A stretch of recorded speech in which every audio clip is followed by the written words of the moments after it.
எங்களுடைய முதலமைச்சர் மக்களுக்கு இத்தனை திட்டங்களை நிறைவேற்றி தந்திருக்கிறார் என்ற உரிமையோடு வந்து மக்களை சந்தித்து அண்ணன் தளபதி முத்துவேல் கருணாநிதி ஸ்டாலினின் பெயரால் வாக்கு கேட்கிறோம்.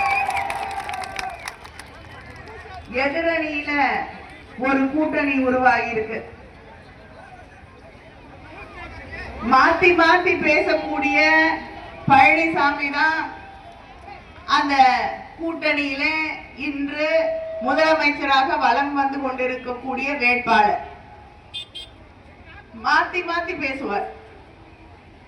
சிஏஏ, இஸ்லாமியர்களுக்கு எதிரான சிஏஏ சட்டம் நாடாளுமன்றத்தில் கொண்டு வரப்பட்ட போது அதை ஆதரித்தார்.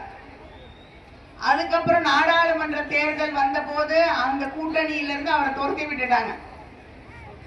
அப்ப நான் பண்ணது மிகப்பெரிய தப்பு.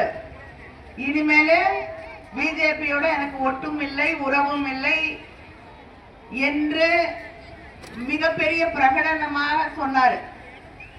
சொல்லிட்டு இப்ப மறுபடியும் பிஜேபியோட போய் மோடி அவர்களோடு போய் கூட்டணி வைத்திருக்கிறார். அப்ப இப்ப கேக்குறேன், சிஏஏ என்னாச்சு? நீங்க கூட்டணியில இருந்த காலத்துல சிஏஏ எதிர்த்து போராடின அத்தனை பேர் மேலையும் கேஸ் போட்டீங்க.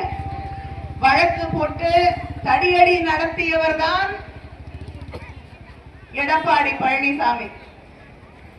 ஆனா இன்று அதே யாரோட நாங்க கூட்டணி வச்சது தப்பு அப்படின்னு சொன்னாரோ, இன்னைக்கு அதே மேடையில நின்று கொண்டு கைகோர்த்து கொண்டு அந்த பிஜேபி கூட்டணியிலே தன்னை ஐக்கியமாக்கி கொண்டிருக்கக்கூடிய, மாற்றி மாற்றி பேசிக் கொண்டிருக்கக்கூடிய எடப்பாடி பழனிசாமியை நாம் அடையாளம் கண்டு இந்த தேர்தலிலே சரியான பாடத்தை புகட்ட வேண்டும்.